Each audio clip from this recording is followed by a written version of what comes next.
Bismillah, Assalamualaikum warahmatullahi wabarakatuh.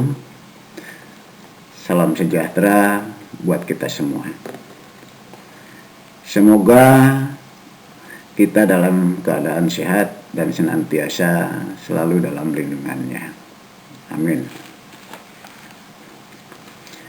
Pada pembahasan sistem dan dinamika demokrasi di Indonesia sebelumnya, telah dijelaskan tentang hakikat demokrasi. Bahasan selanjutnya yaitu adalah dinamika penerapan demokrasi dengan prinsip-prinsip demokrasi yang ada di Indonesia.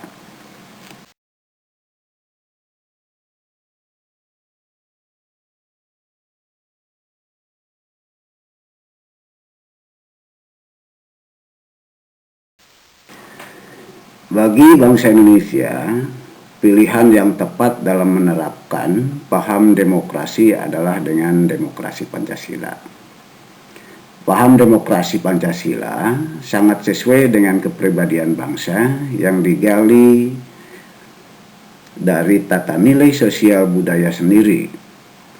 Hal itu telah dipraktikkan secara turun-temurun jauh sebelum Indonesia merdeka. Kenyataan ini dapat kita lihat pada kehidupan sebagian besar masyarakat Indonesia yang selalu menerapkan musyawarah mufakat dan gotong royong. Itu dilakukan dalam upaya menyelesaikan masalah-masalah bersama yang terjadi di sekitarnya. Apa sebenarnya demokrasi Pancasila itu? Pada hakikatnya, rumusan demokrasi Pancasila tercantum dalam sila keempat Pancasila, yaitu kerakyatan yang dipimpin oleh hikmat kebijaksanaan dalam permusyawaratan perwakilan. Rumusan tersebut pada dasarnya merupakan rangkaian totalitas yang terkait erat antara satu sila dengan sila yang lainnya atau menjadi satu kesatuan bulat dan utuh.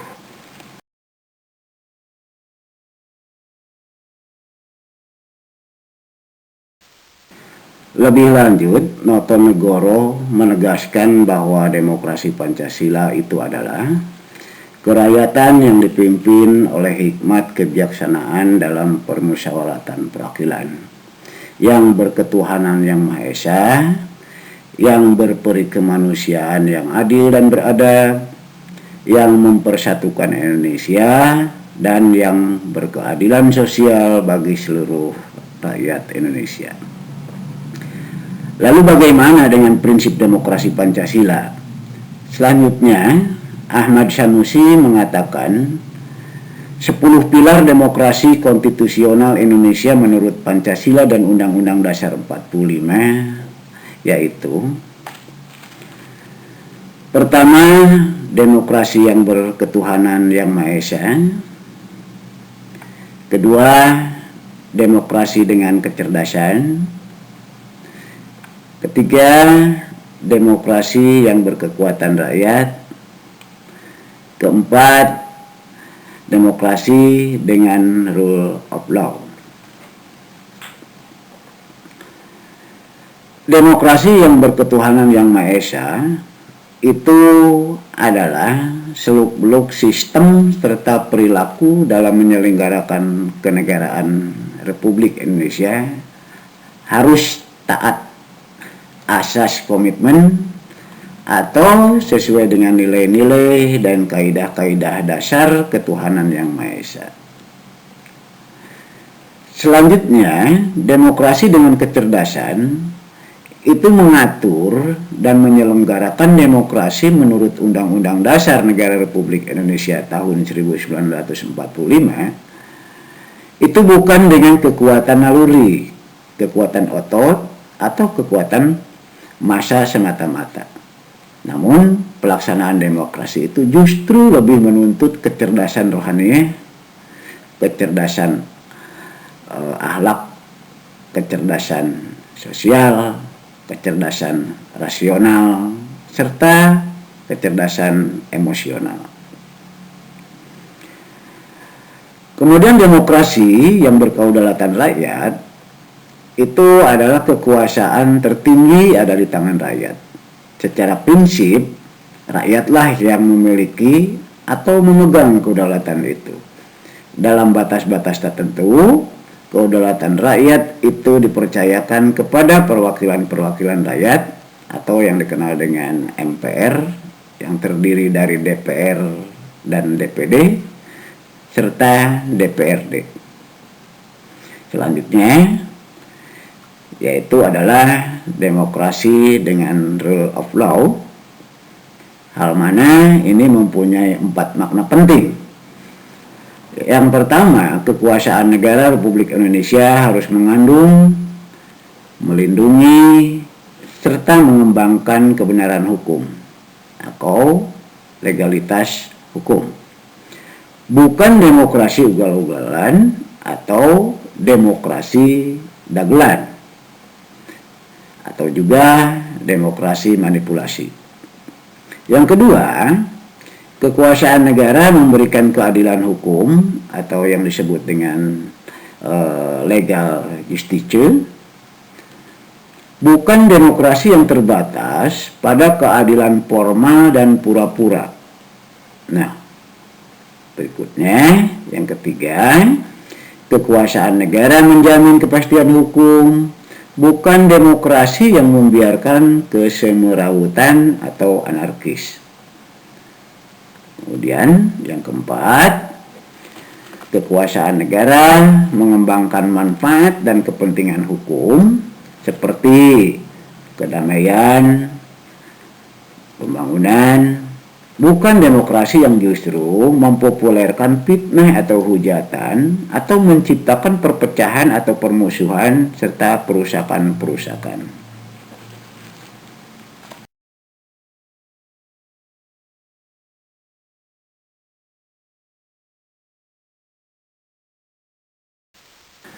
Baik, kita lanjut. Prinsip demokrasi Pancasila menurut Ahmad Sanusi yang kelima, yaitu adalah demokrasi dengan pemisahan kekuasaan negara. Yang keenam, demokrasi dengan hak asasi manusia. Yang ketujuhnya, demokrasi dengan pengadilan yang merdeka. Yang kedelapan, demokrasi dengan otonomi daerah. Selanjutnya nomor 9, demokrasi dengan kemakmuran. Nomor 10, demokrasi yang berkeadilan sosial.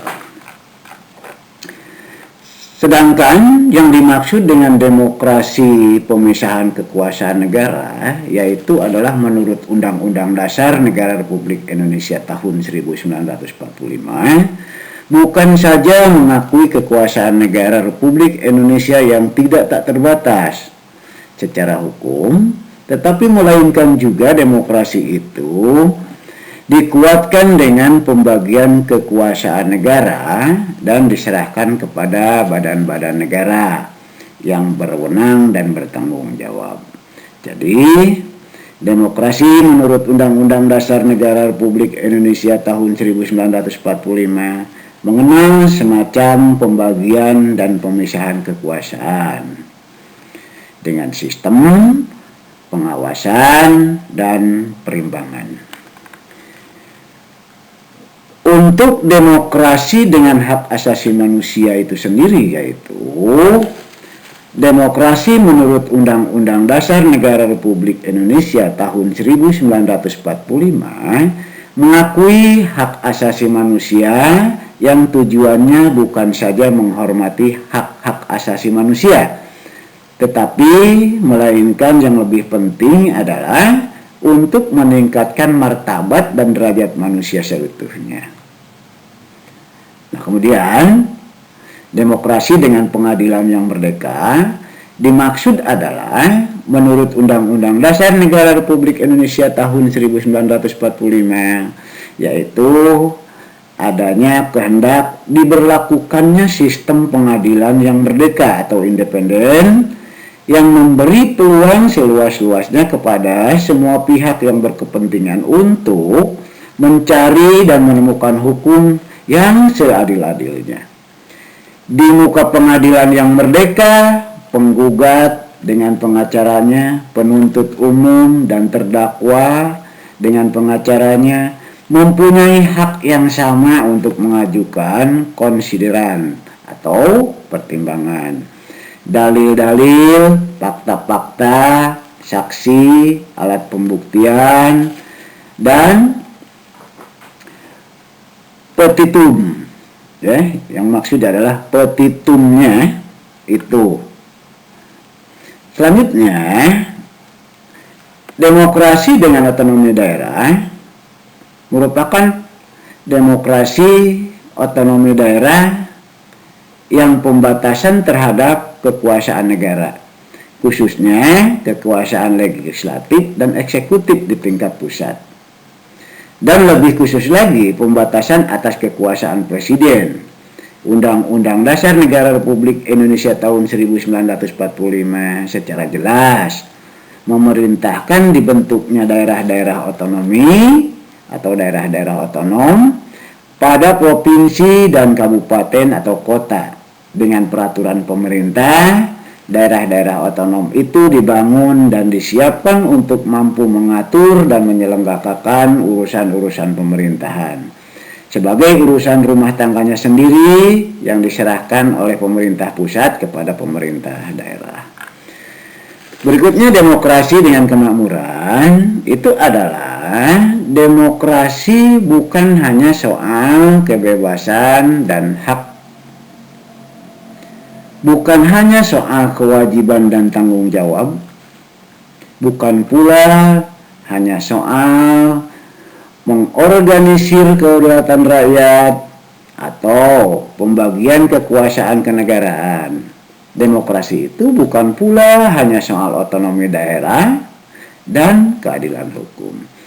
Sebab bersamaan dengan itu, semua demokrasi menurut Undang-Undang Dasar Negara Republik Indonesia tahun 1945 ternyata ditunjukkan untuk membangun negara kemakmuran oleh dan untuk sebesar-besarnya kemakmuran rakyat Indonesia. Yang terakhir, demokrasi yang berkeadilan sosial.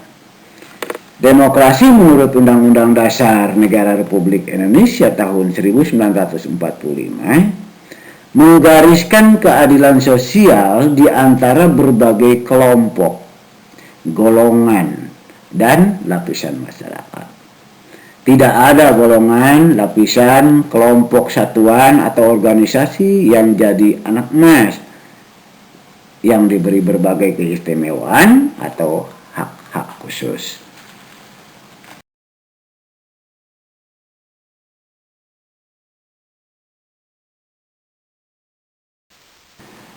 Baiklah, kita lanjutkan. Muncul pertanyaan, apa sebenarnya yang menjadi karakter utama demokrasi Pancasila? Karakter utama demokrasi Pancasila adalah sila keempat, yaitu kerakyatan yang dipimpin oleh hikmat kebijaksanaan dalam permusyawaratan perwakilan. Dengan kata lain, demokrasi Pancasila mengandung 3 karakter utama, yaitu kerakyatan, permusyawaratan, dan hikmat kebijaksanaan. 3 karakter tersebut sekaligus berkedudukan sebagai cita-cita luhur penerapan demokrasi di Indonesia. Baiklah, untuk menambah pemahaman atau mengenai nilai yang dikandung dalam demokrasi Pancasila, mari kita simak ilustrasi sebagai berikut.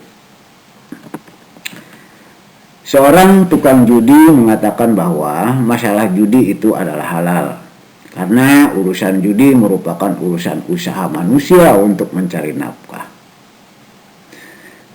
Pendapat tersebut itu bijak dan benar menurut dirinya sebagai manusia. Tetapi, apakah kalian yakin bahwa Tuhan merestui perbuatan judi seperti yang dikatakan manusia tadi? Jawabannya, tidak. Tuhan tidak merestui perbuatan judi. apapun alasannya. Kalau demikian, perbuatan judi tidak mengandung nilai hikmat. Jika demikian, maka bertentangan dengan nilai demokrasi Pancasila.